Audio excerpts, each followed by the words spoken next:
All right, we have Biscuit here. We called her Penny when she was with us, and before she went to her new family, she's going to do a board and train with us while her family is away on vacation, which is great. We're going to work on some new skills.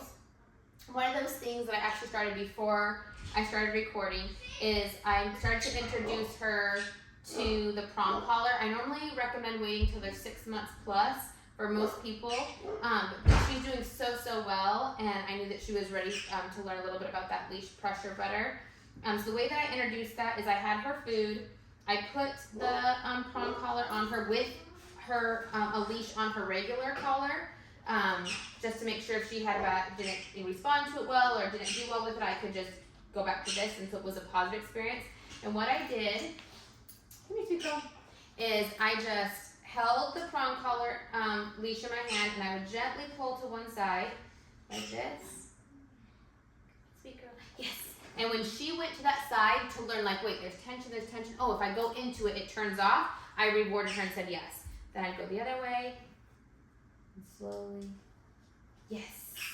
If she would have yelped or freaked out, I would have had this other leash here to grab her. If she tried to run, I would drop this leash. I would not let this correct her. I have my foot on the other leash right here. So right now, if she was to hear the birds or hear a kid and she went to bolt, I would drop this and step on this. I would not let that prong collar correct her, because she's not, that's not the purpose. We want to teach her that she can turn that leash pressure on and off if she comes into it. So I would take it like this.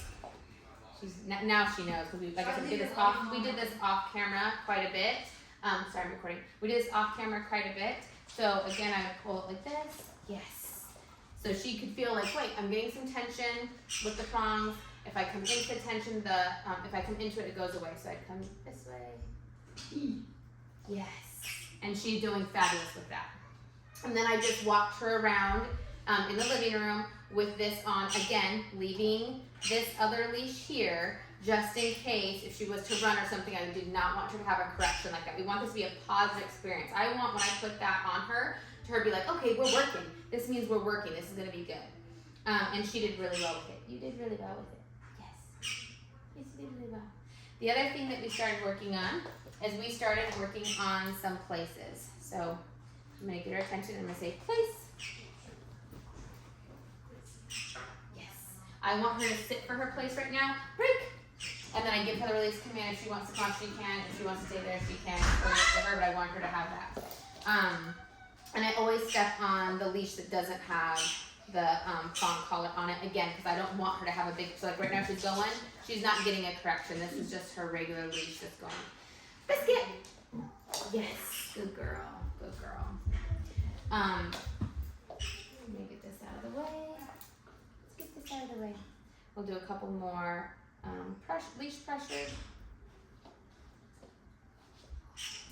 Yes.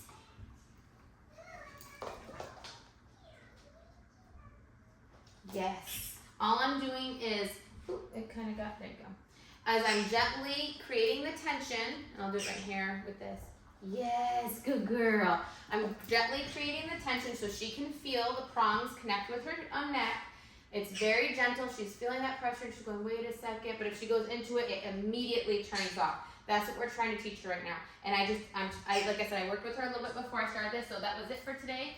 Or I should say for this moment. We'll work on it again at night feeding. Let me feel where this is at. And then she's off with this. Now, while she's here, let's see. Leave it. Good girl. Now, while she's here with us doing her training, she will be on a leash 100% of the time and be with me. You saw she just like went up my hand. I didn't correct, I didn't do anything. I just literally kept my hand still until she stopped. We'll get into some small corrections, I'm sure, as she's here doing her training, but it will not be with the prong collar.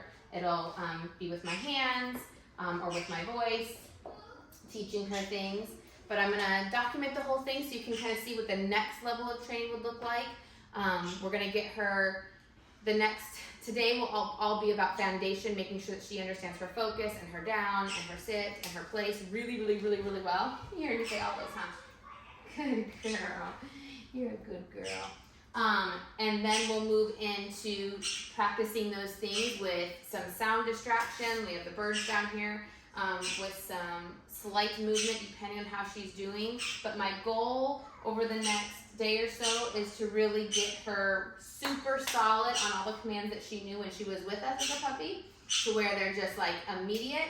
And then moving into light distraction and teaching her a few new things. Like I want her to be able to hold a place. My goal is for about 20 minutes to be able to hold a place, to be content just being here. And the way we're gonna start doing that is I'm literally I'll get a book, I'm gonna sit here, I'm gonna have her on this. We're not gonna do it today because like I said, we just started working on this place. And I'm not sure what her family, I forgot to ask them about that. I'll probably follow up with them today. I'm not sure what they've worked on with her with place. We'll see if she does. She seems to be doing fine to learn to settle. But having a dog be able to learn to settle in their place is very important. So to start, I'll be next to her, and then I'll slowly, gradually step away as she gets better at this to stay until we can build up. My goal is a 20-minute time to start. So that's what we're working on with Biscuit, who we called Penny before. We're excited that she's back to learn some new skills and just spend some time with us. We were all super excited to see her, so I'll keep you updated.